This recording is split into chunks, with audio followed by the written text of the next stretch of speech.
We have stopped the shooting. That means much to the fighting men and their families, and it will allow some of the grievous wounds of Korea to heal. Therefore, I am thankful. The task now is to put the ceasefire agreement into full effect and get down to working out an enduring settlement of the Korean problem. I cannot find it in me to exult in this hour. Rather, it is a time for prayer, that we may succeed in our difficult endeavor to turn this armistice to the advantage of mankind.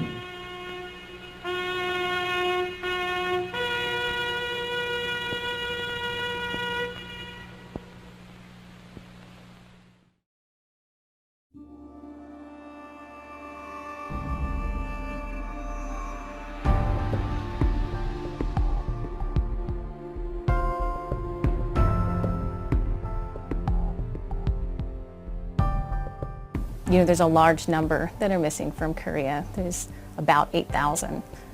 There's even more from World War II. But with Korea, we have a lot of the family members, so sisters, brothers, spouses may still be alive, and if we could identify them before, we lose them also, that would be really great. We're gonna wait and we'll watch that. Set of remains, full honors, go out the door and go home to their family. That's what keeps us going on those days that you're just like, you want to pull your hair out. To be able to be a part of these men's stories in such a profound way, and to be able to bring that peace to the family it's a great feeling. I feel like to some extent I owe my life to the service member who lost their life in North Korea. North Koreans by the tens of thousands flocked to the dock area to plead for evacuation. From this one area, more than 90,000 North Koreans deserted their homes rather than return to the life they had experienced under communism. My grandparents were on the U.S. Navy ship when they evacuated from the port of Hungnam right after the Battle of Chosin. So 98,000 civilians were on that ship, and there were my grandparents. And most of the K208 remains actually come from the Chosin area. So to me, it's like my grandparents survived when those service members died in the Chosin reservoir. And I am here to identify those guys to send them back to their families. And that is very rewarding. It's beyond description. We're doing great work right now between our recovery efforts, between the Korea Forward element, our permanent investigative presence that we have in South Korea, our planning for North Korea. As soon as North Korea opens up, we're ready to go in there and set up 2 base camps and 2 recoveries and just go full speed ahead to start bringing those 5,000 or so back in North Korea back to the United States. So yeah, we have a lot of different things going for us right now in the Korean War, so I'm definitely looking forward to the next 5 years. The project is called K208. It's dubbed K208 because we received 208 coffins or boxes from North Korea mostly back in the 90s. And the North Koreans gave us the box saying each box represents one individual.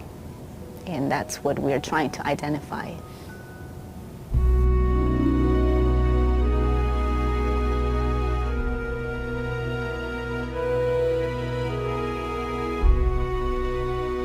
We're chartered with trying to conduct research and analysis, and then eventually an investigation on site to find and repatriate U.S. service members that are unaccounted for from the Korean War.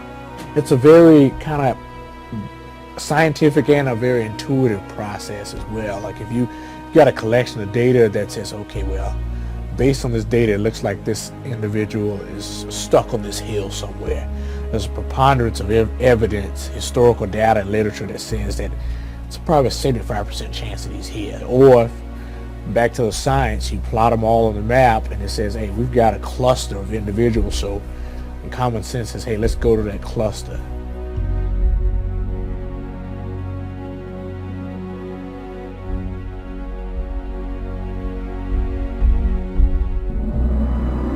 all of the Korean War unknowns are buried here on Oahu at the National Memorial Cemetery of the Pacific. Originally there were 867 sets of remains that were buried there. And our project has been going on, really the main portion of our project started in 2005. And since then we've had 26 exhumations out of the punch bowl for Korea, and we've had 22 identifications. So we have 3 historians that really do a lot of the background research for us. So it's really a multidisciplinary approach that we're using.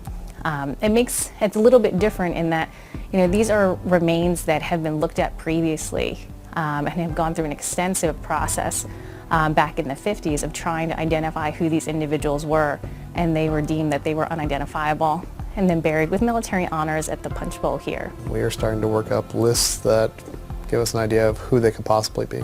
So that's where the historians come in. We come into that first part of the process. Is we look at unresolved casualties, recovery locations, and then we try to cast that net as wide as possible for the first time, and then say, all right, what's the best chance of, even if it's just a, slight chance that this guy could be in this area, we want to include him for that very first list. What we can do from our research is kind of rebuild, almost kind of put the battle back into context in Korea. Between us and K208 and our field recoveries, the list of guys that we have to compare against the unknowns is always shrinking. It always is.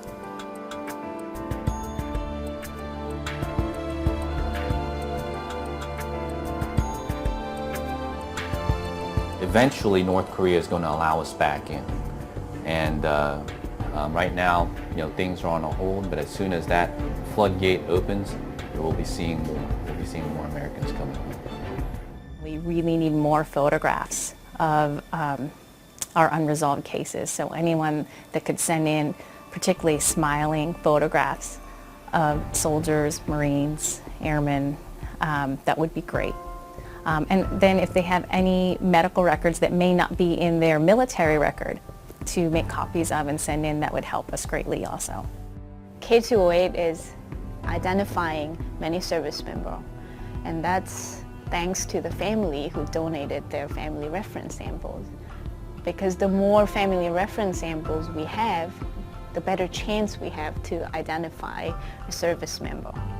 We're always looking for a new way, a new angle, a new type of methodology in order to do the mission more effectively and efficiently, and that will get us to those individuals in a more rapid fashion. So we're not just sitting here resting on our laurels. We are feverishly working to come up with innovative ways to get to a level where we are more successful in finding unaccounted for service members from the Korean War. So